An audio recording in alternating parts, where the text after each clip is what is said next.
What are the main headlines of this new partnership in this new agreement? Well, we have to realize that the US-UK diplomatic, economic, and military partnership didn't start yesterday. It's been over 300 years or so since we've seen very strong relations between these two countries. And as changes happen across the world, as new powers become more prominent across the world, the alliance between these two countries only becomes stronger.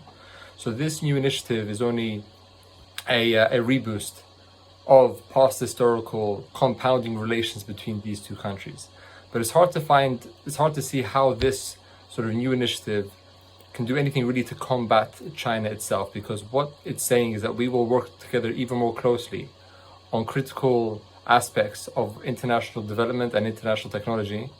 But China is also doing the same thing. So they're not inhibiting China at all. They're trying to compete with them on a level where they combine their resources together. So that's how I see the picture in this new agreement. I want to understand from your perspective how Mr. Sunak, sees this dichotomy. Recently, he declared that he will try to amend and improve the relationship with China, and that he's afraid of the hardliners in the Conservative Party in the UK. Now, he is getting very close to Washington through this agreement, and therefore he may never be able to mend the relation or improve the relation with China, between China and the UK, at least economically. Mr. Klisman. Well, this is what politics is about. You need to manage multiple interests within your own government, within your own party, within your own executive cabinet also. And there's a lot of vying for influence of the ear of the Prime Minister when it comes time to making long-term foreign policy and economic and investing decisions. So this is a very hard job to do right for many different leaders across the world. And the UK being such a prominent country in the world, in fact, in our global power index, the UK ranks 5th most powerful country in the world, with the US number 1 and China number 2. So it's top 5 in relation to power and influence, according to Pareto Economics. So they have a tough job to do.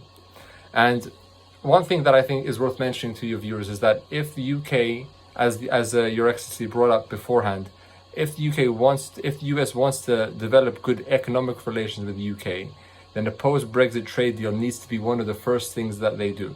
Because everything else, as we see in this declaration, is R&D and close relations in relation to supply chains and other things, which they can do in any case. But trade deals which will improve the UK economy is something which is paramount for the UK to do, because right now its post-Brexit trade deals have been flailing and failing.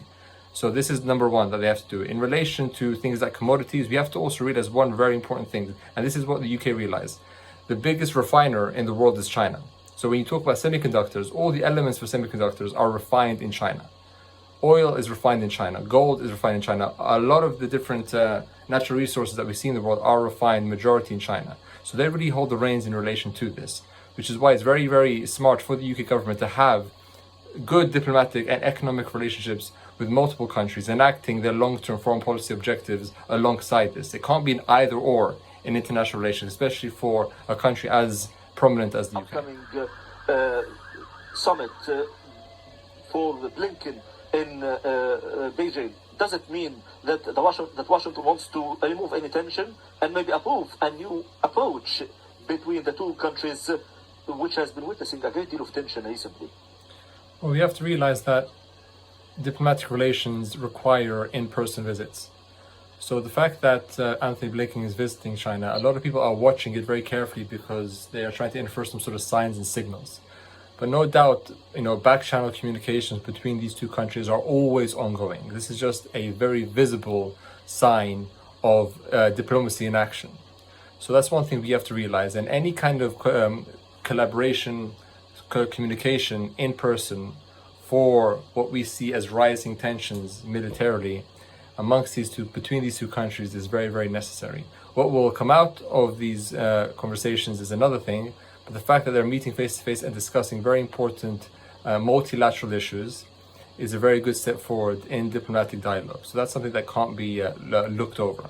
What happens, as I mentioned, afterwards is yet to be seen, but I'm sure Anthony Blinken has sets of agendas that he wants to discuss and implement, as do the Chinese leadership, who will be meeting with him. Other aspects of this Atlantic Declaration: supply chains, energy, artificial intelligence. London wants to be the international capital of arbitration with regards to artificial intelligence and investment in artificial intelligence. Is this also an important aspect of the Atlantic Declaration, Mr. Klisman?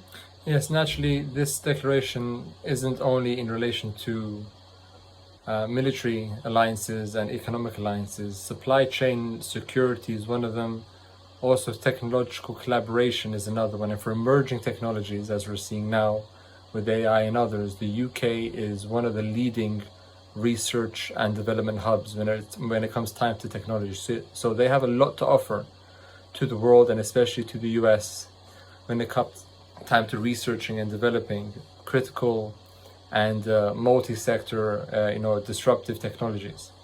So the UK's position is one of, we will do the research necessary to secure our future, and we will work with partners to share this and to collaborate with them so we can both benefit from these new discoveries that we do. And this is baked into the agreement. Technology is certainly one of the pillars that is baked into this agreement, and one which I think, given such uproar as it relates to AI, will be a pivotal and very focused on area in terms of collaboration between these two parties for the long term.